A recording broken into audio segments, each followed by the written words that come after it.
أنا فؤاد جمال، أهلا بيكم في حلقة جديدة من برنامج تخاريف.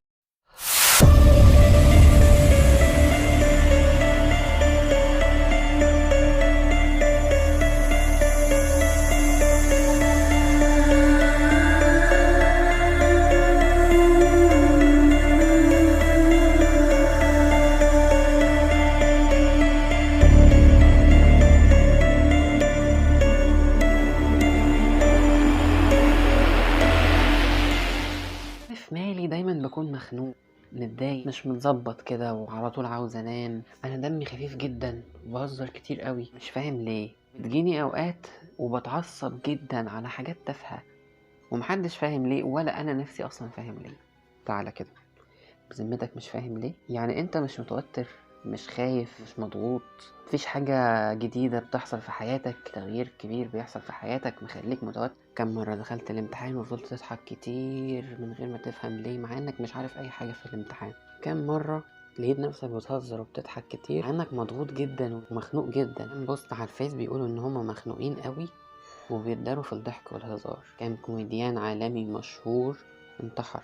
كم أغنية حزينة لكذا مغني مشهور بتتكلم في نفس الموضوع ده بتحبوها عشان بتعبر عنكم؟ اشمعنى الأغلبية اتفقت على الضحكة؟ اشمعنى بتداروا ورا الضحك بس؟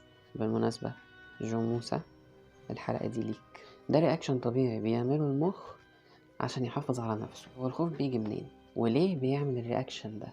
الخوف بيجي من الأفكار. لما تسيب نفسك لأفكارك توديك لحتت غريبة، يعني مثلا انت معدي جنب كلب وانت بتخاف من الكلاب، هتلاقي دماغك بقى وأفكارك ابتدت تشتغل. ده ممكن يعضني، والعضة دي هتكون فين؟ لا ده لو عضني ده انا هاخد 21 حقنة في بطني. لا ده ممكن في عضته يقطع حتة، ممكن يكسر حاجة. دي بقى كل شوية الأفكار تزيد وخوفك يكتر، وأفكارك كل شوية بتبقى أسوأ وأسوأ. لو سبت نفسك للأفكار دي فترة طويلة ممكن تبتدي تهلوس، تشوف حاجات مش حقيقية. مخك بقى ذكي، يلاحظ ان افكارك ابتدت تاخدك، عمالة تزيد بقى بيحميك انه يشغل افكارك بالهزار والضحك عشان متوصلش للمرحلة دي. طب والحل ايه في الموضوع ده؟ هو الحل بسيط جدا، اعترف بالحقيقة، قول انا خايف، انا متوتر.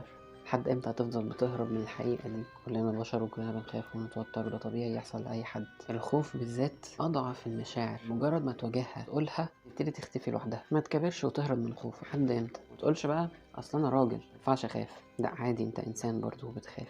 وما تقوليش مش عايزه اتقل على شريك حياتي، مش عايزه اتقل على بابا مثلا. لا، ده مش تتقيل، ده طبيعي. بكل بساطة لو ما عملتش كده هتدخل في مرحلة أسوأ، الانهيار العصبي، mental breakdown.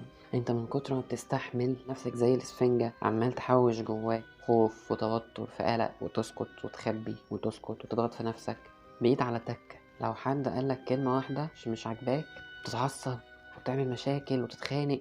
هي حاجة تافهة وانت شايف انها حاجة تافهة، انت نفسك مش عارف انت عملت كده ليه. طلع الحاجات دي، ما تستناش لما توصل لمرحلة الانهيار العصبي. ولو انت برضو لسه مش عارف تتكلم مع حد، قبل اي اختيار مهم، قبل اي تغيير مهم، هدي نفسك، اسمع موسيقى هادية.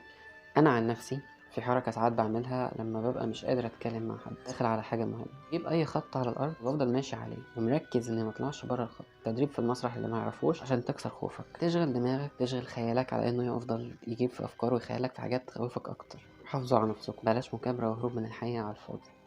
كل اللينكات والمصادر كالعادة هتلاقوها تحت في الديسكريبشن.